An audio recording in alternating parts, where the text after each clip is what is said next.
제가 직장인 커뮤니티를 막 보다가 5월 9일 다주택자 급매각 기회다. 그 다음에는 매물 다 잠길 거다. 그러니까 지금 꼭 집 사라. 앞으로 3개월 남았다. 이런 말들이 되게 조급해지거든요.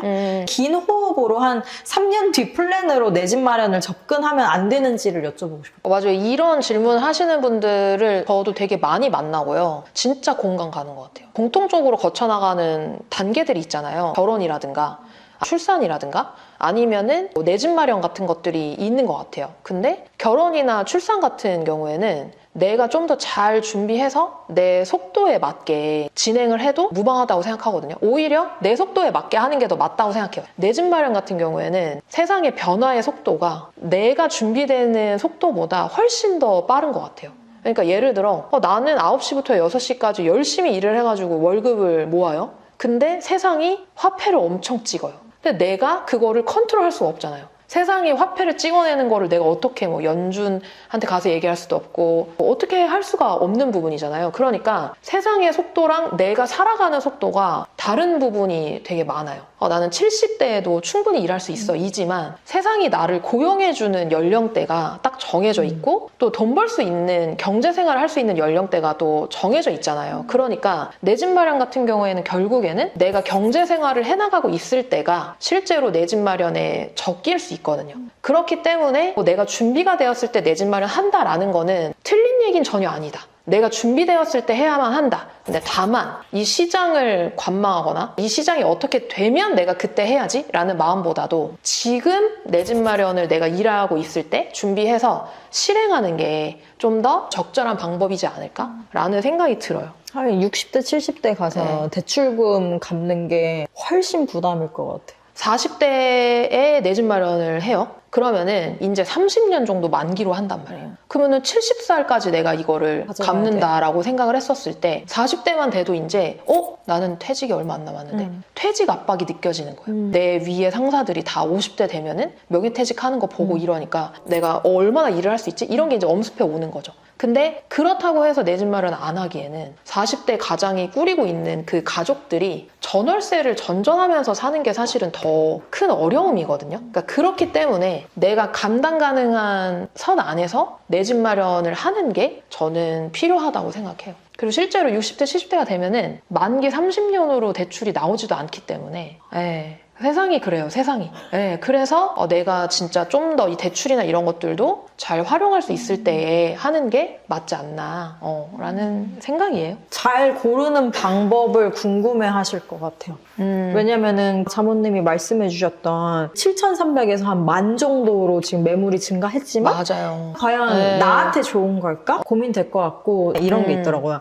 뜰 한 채 사는 순간 인생 내리막길이다. 해석하는데 좀 시간이 별다줄 오래 걸렸는데 이게 근데 이런 게 있는 것 같아요. 왜 집 앞에 똘이랑 띠를 붙일까? 내 집 마련이라는 게 각각이 가지고 있는 돈의 크기가 다 다르잖아요. 다르죠. 버는 돈도 다르고 근데 너가 사는 집은 띠 한 채야. 내가 사는 집은 똘한 채야. 이런 판단 자체가 저는 좀 안 맞는 것 같아요. 왜냐면은 내가 가진 돈으로 가장 좋은 집을 사면은 그게 똘한 채인 거지. 근데 다른 사람이 볼 때는 그게 띠란 채일 수 있잖아요. 근데 그렇다고 해서 그 집을 띠란 채다라고 표현하는 것 자체가 애써가지고 노력해서 산 집을 좀 깎아내리는 것 같아서 이게 조금 속상했던 것 같아요. 누구나가 다 강남 살 수 있는 거 아니잖아요. 전혀 아니죠. 뭐 13억 떨어진다고 해서 그게 아직도 40억대인데 아무한테나 그게 기회가 가는 건 아니잖아요. 그러니까 내가 가지고 있는 돈으로 내가 사는 집이 6억대, 5억대라고 한다고 하더라도 그 첫 집을 똘한 채로 마련을 하고 그 다음에 갈아타기 해서 결국에는 더 좋은 집으로 가는 거가 평범한 월급쟁이들 또는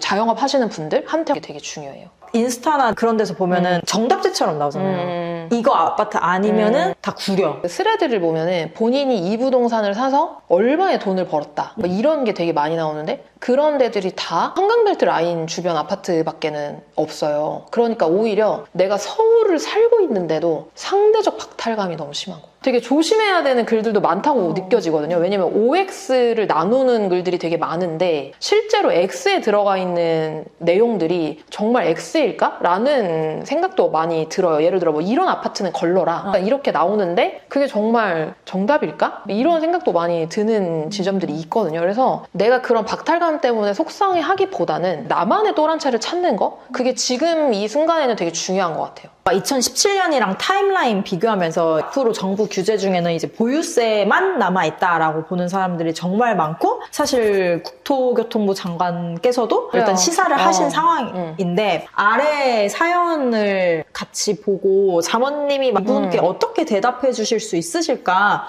그게 고민이 됐어요. 왜냐면 부동산이라는 걸 이야기를 할 때 항상 VS로 나뉘는 게 남편 vs 아내의 입장 차이가 갈리는 건데, 자모님이 한번 보고 말씀해 주시면 좋을 것 같아요. 이분들 같은 경우에는 지금 세후 월 1,500에다가 순자산은 9억 정도 되시거든요. 근데 이런 게 있어요. 관망하자는 게 도대체 뭔지를 정의를 내려봐야 돼요. 그러니까 지켜본다라는 거는 전제가 있어야 돼요. 뭘 하면서 지켜볼 것인가. 아무것도 안 하고 관망한다라는 거는 그냥 가만히 있겠다라는 거 다르지 않다고 생각하거든요. 하락을 기다린다. 네, 하락을 기다리는데 그럼 하락이 오면 본인은 뭘 할 건지, 어떤 집을 살 건지. 부동산은 최근에 한 23년부터 26년까지의 시장의 흐름을 봤었을 때 굉장히 빠르게 움직이거든요. 정보가 퍼지는 속도가 이전 14년, 15년, 18년 이럴 때랑은 완전히 달라요. 레벨이 다르고 실제로 뭐 유튜브나 이런 데 정보들이 너무 요약이 잘 돼서 나오기 때문에 앞으로 어떤 규제가 나올지도 딱 얘기하잖아요. 2017년이랑 VS 해가지고 막 이런 게 있다 보니까